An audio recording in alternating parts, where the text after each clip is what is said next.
welcome back to the HR Exchange podcast. My name is David Rice. I'm the editor of the HR Exchange Network and your host. I've got with me today a friend of the HR Exchange Network, Mr. Darrell Andrews, Coach D. Darrell Andrews. How you doing, Darrell? I am doing fantastic, David, and truly, truly honored, man, to be on this podcast. I'm a big fan of HR Exchange. Thank you. Awesome. Well, this is definitely a big time for D&I. We just had our event. You were in it. Folks, if you haven't seen that, do go over to the HR Exchange Network. You can find all the content there, register, and still see all the sessions. But I wanted to kind of follow up that conversation that we had. We had a really good, I think it was a lot of good discussion at the event. I agree. I'm curious from your perspective. I wanted to kind of start us here. And what do you see as the biggest obstacle right now to DEI efforts? Because there's been a lot of renewed sense of commitment, I think, over the last year, but, it still faces some pretty tough challenges. So I'm curious what you think some of the most significant barriers are. Well, it's interesting you say the biggest, but there's a couple aspects of this. I would like to say that they're just challenging more than anything. One is, when you're an organization, really, no matter what size, just the concept of integration is a challenge. What I mean is taking diversity, equity, inclusion, and weaving it through the entire organization could be a challenge. And the primary reason why is you just have conflicting viewpoints, on the subject itself. And those viewpoints really stem from people's individual perceptions of the topic. Sometimes it comes purely from a lack of understanding too, to be honest with you, because we've been doing this long enough to see that. And so it's just, how do we take this topic, which is so different than a lot of things we do in business and industry, team building and all that stuff is a little different. This seems to be a little bit more of a challenge. And how do we make it a success throughout our organization? So integration is a challenge for many organizations. And I'll add to that by saying one of the biggest reasons why is a lot of times people say we want to do diversity, equity, and inclusion. And this is going to be challenging for some people to hear, but it's the truth. They just dive in. They don't really say, what's our strategy? What's our plan? How we're going to address obstacles that may come up, the different viewpoints that people have. So they'll say things like, well, we're just going to do a bunch of bias training, or we're going to do a bunch of microaggressions training. Well, the reality is, in theory, that's great. And I do a lot of that training, so I'm not against it. But you can't just dive in and say, we're going to do the training.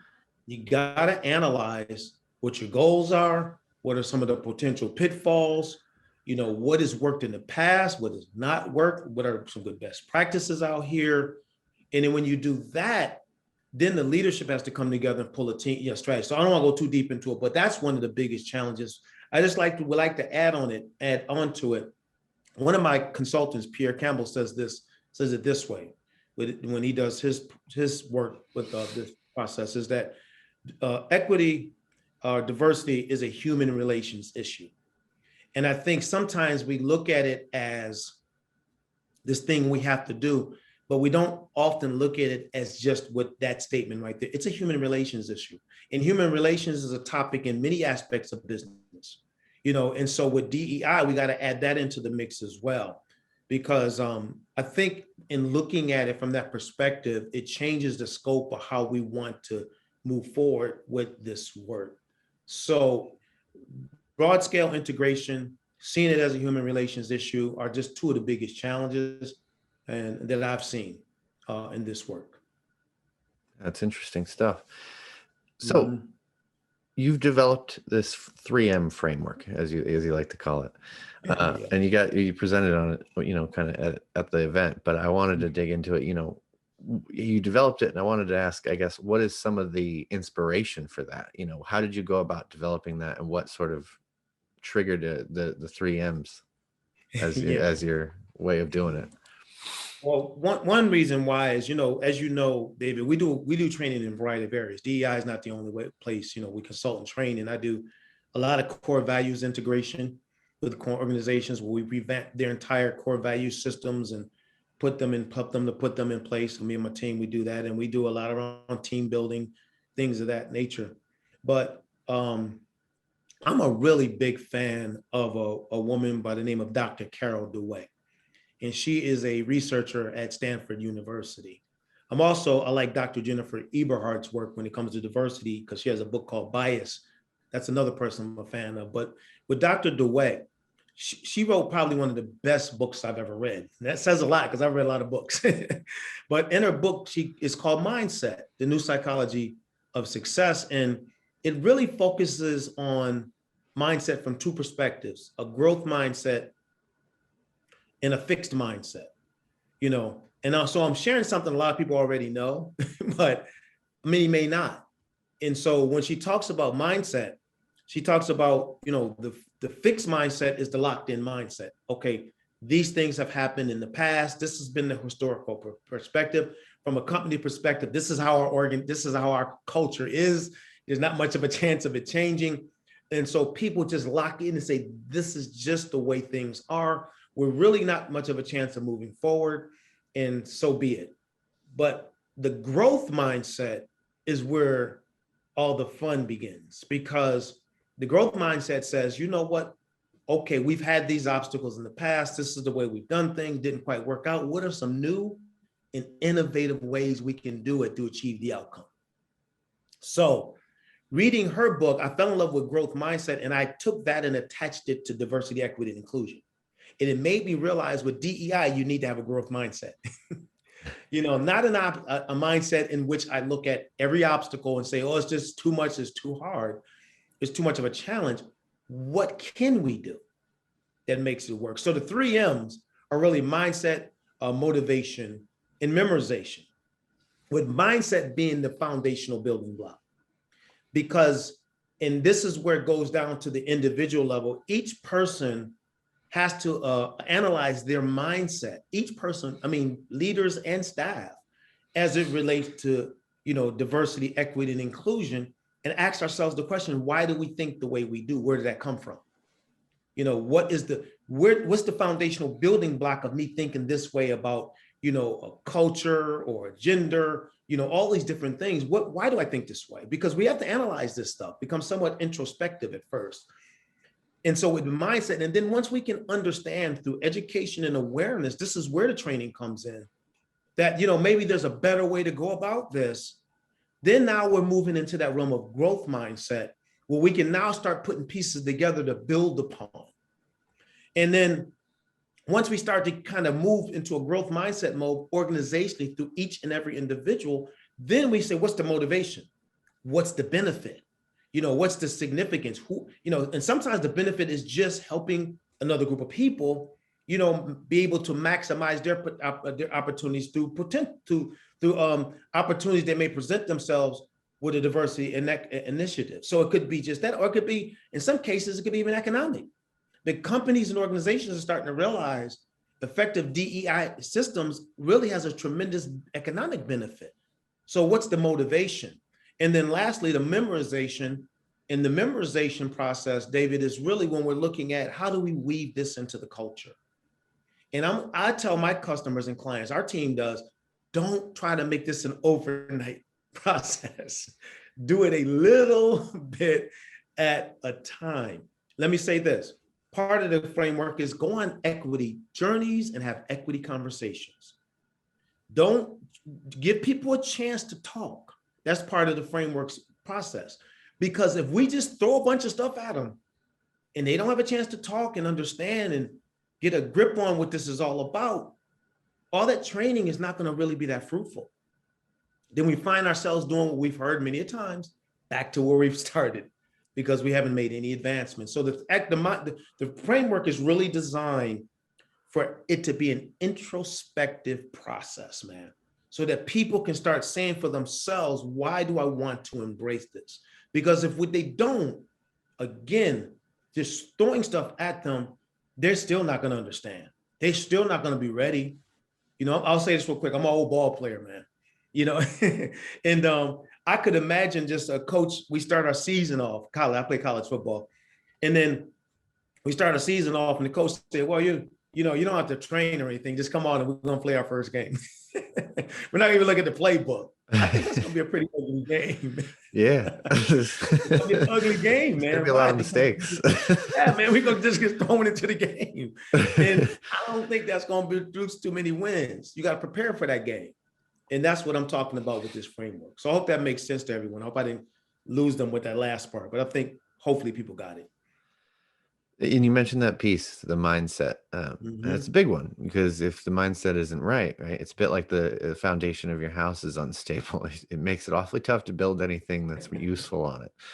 Yeah, mindset, you know, I'll say this, David, mindset, we're talking about diversity, equity, and inclusion, but mindset is important for leadership, to effectively lead people, to be examples, to be role models, you know, to understand, you know, the emotional intelligence and the importance of that in this equation. You know, emotional intelligence is not about me, it's about others, you know, and how do I self-regulate and things like that. So mindset is huge for leadership. It's huge for employees and staff too.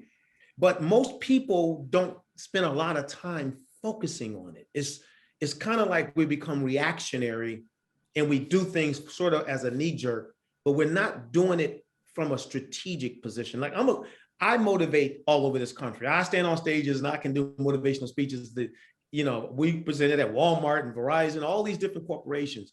But the real success is application and process. I like to say it like this. Motivation is the vehicle. Excuse me, motivation is the fuel, but strategy is the vehicle. You know, the car is useless without fuel, but, you know, and to the opposite, that, you know, the fuel is useless without the vehicle. I mean, they need each other to be a success. So you got to combine the two. And it starts right here with mindset, David. I'm telling you, man, I've been sharing this when we've been seeing some folks really make some changes that have made a huge difference because they shifted their mindsets. You see, you know, so yeah, so we've seen some tremendous things happen as a result of mindset shifts. I've heard you say in the past that this type of work, it's different because it happens one person at a time. Talk about that a little bit, because I think people really look at DEI efforts. They want it to not only be effective, but there's this expectation that, you know, we're going to create these big changes across the company where it's being applied, and it doesn't always just happen as like this big sweeping thing, does it? It's incremental. No, you know, one thing we can say, let's be realistic about this. I mean, I'm sure a lot of leaders in HR and across the board listen to this. And what does happen like that? Like realistically, you know, nothing happens like that, man. I mean, you know, you do these trainings on team building and 2 weeks later, people aren't even team building anymore. I mean, we kind of go back to our old mode of operations, you know? And so I think this is important across the board because you're dealing with HR and you got a lot of other issues that they're dealing with.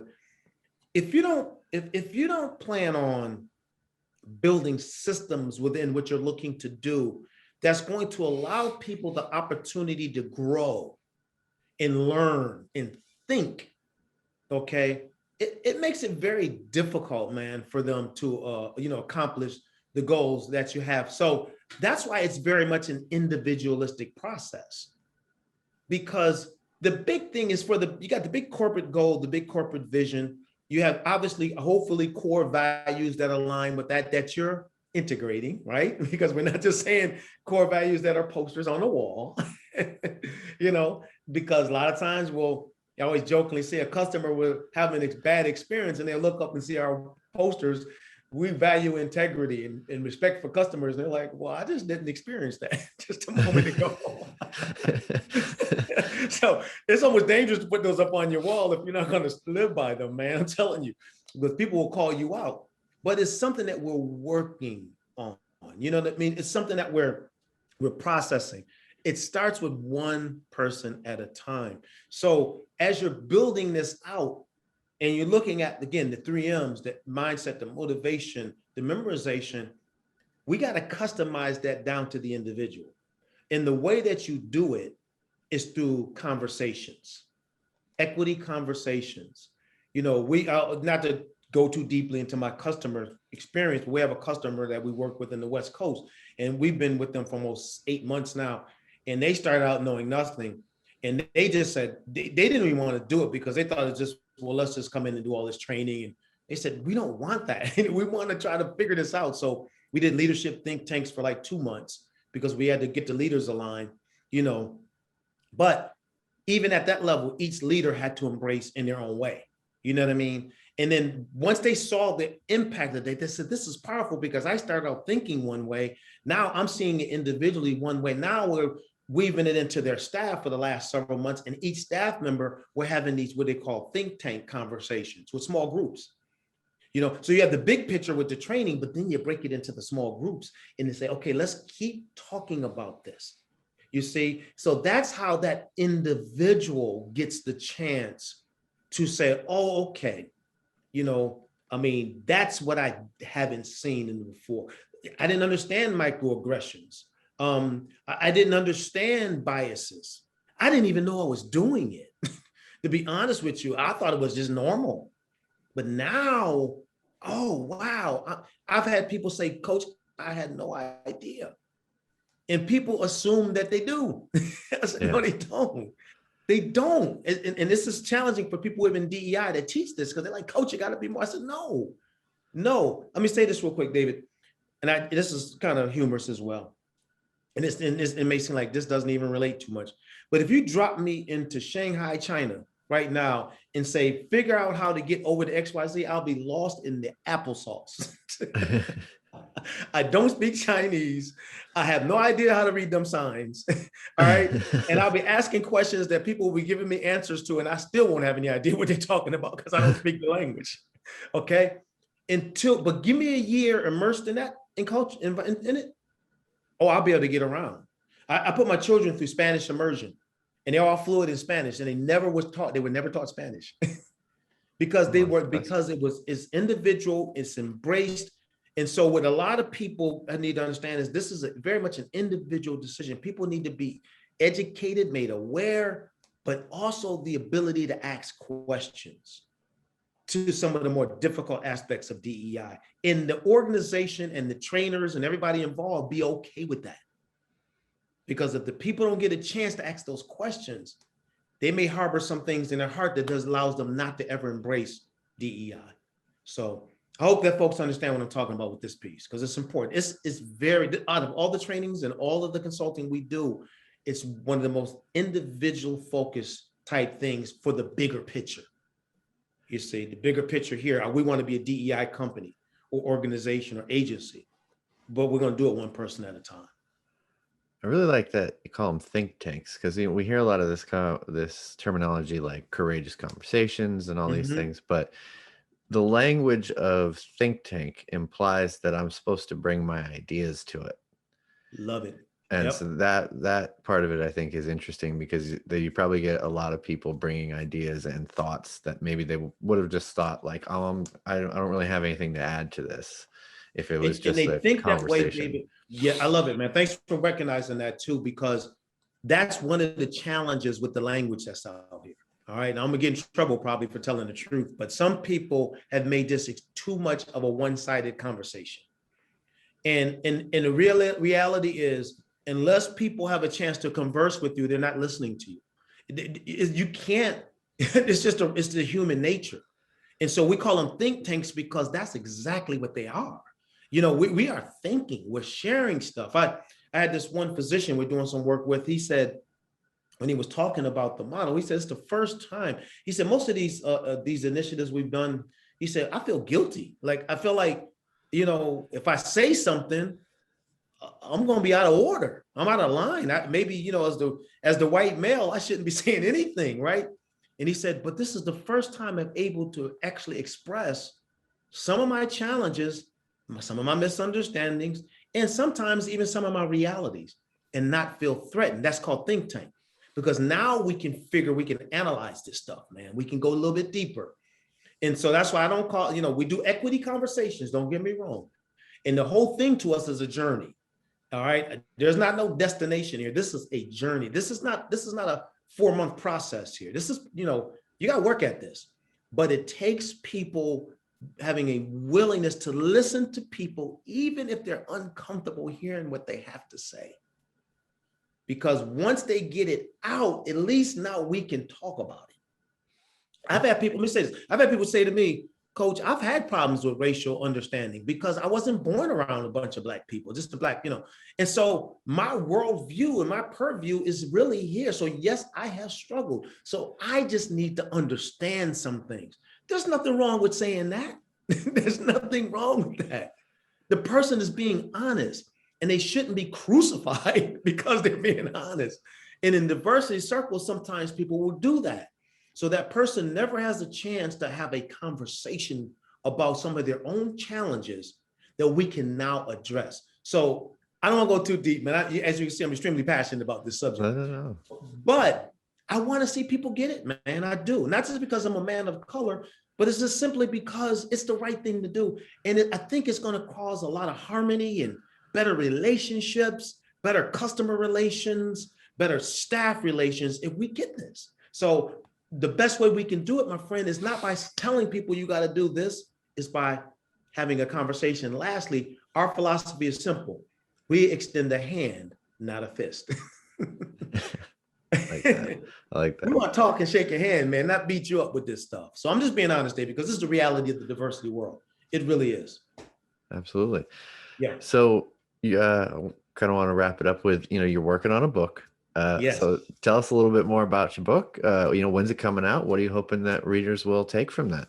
Oh man, I've written 9 books, and each one of them, I always have release dates that I never hit. I keep telling people just hanging there with me. It's coming. But and the reason why is we're busy. We do a lot of work, but we do a lot of, it's really good, engaging work, man. I have developed so many friendships with my customers. Like, it goes beyond just the work. We know each other. You know what I mean? They know about my kids. I know about their kids, and I know about their life. They know about my life. Because why? We invest in each other. You know what I mean? But so it's hard time-wise to sit down. But the goal is that the book will be released in mid-September. That's the goal. But the title of the book is really the mantra of what we do here. And that is, equity is not a head issue. It's a heart issue. It really, really is. Let me tell you a quick story that just happened. I love documentaries, okay? I love them, man. I'm a documentary junkie, man. I can sit up and watch documentaries. So when I'm doing my Netflix binges, they're documentaries. Maybe call me boring. But I was watching something on Mr. Rogers' Mr. Rogers' Neighborhood, I guess? Yeah. Okay. And so they ran that show through the Public Broadcasting Corporation, and so that organization was funded by the federal government. And so back in the late 60s, Fred Rogers had this vision of teaching young kids about these character different things because he was concerned about what the direction it was going in. So I need to come on, and it obviously became a huge success, but they were going to be defunded because of this one senator who said, we don't want to put money into all of that anymore. And this senator had power. And so when he went to what they call it, testify, the testimony before Senate, he had these 10 pages of notes that he was supposed to read. The company wanted him to read.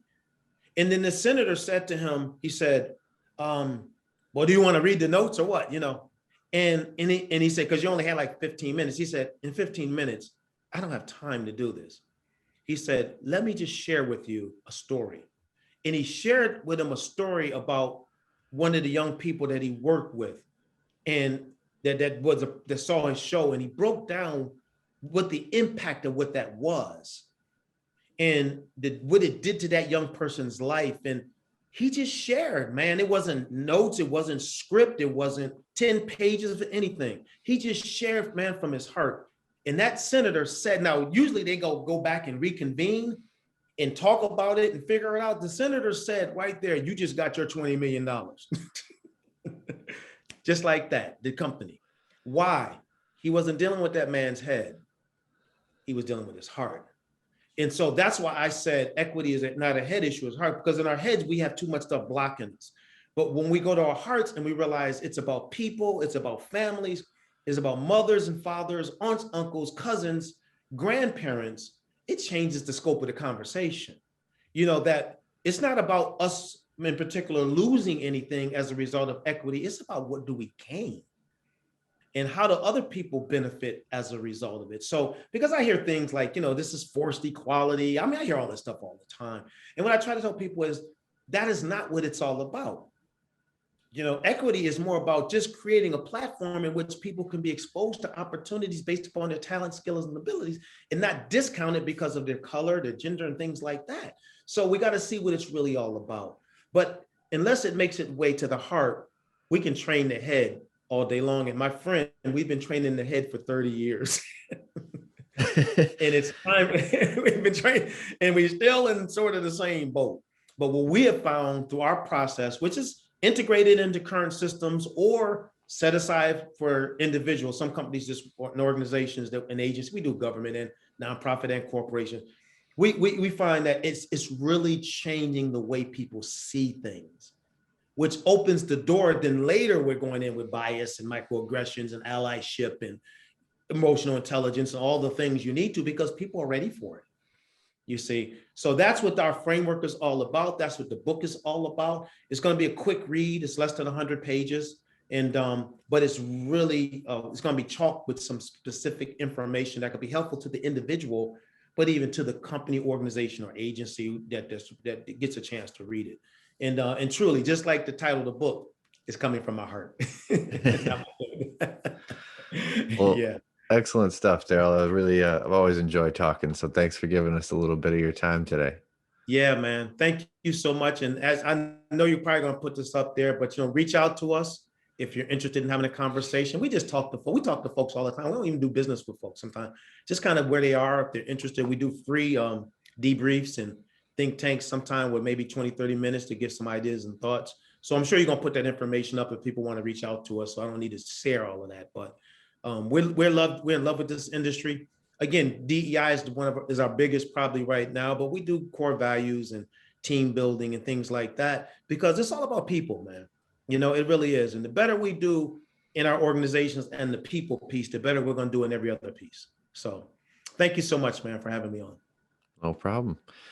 All right, everyone. Well, do click the link down in the description. You can watch Darrell's session from our most recent event. We'll have that down there. I'll put some of Darrell's information there as well.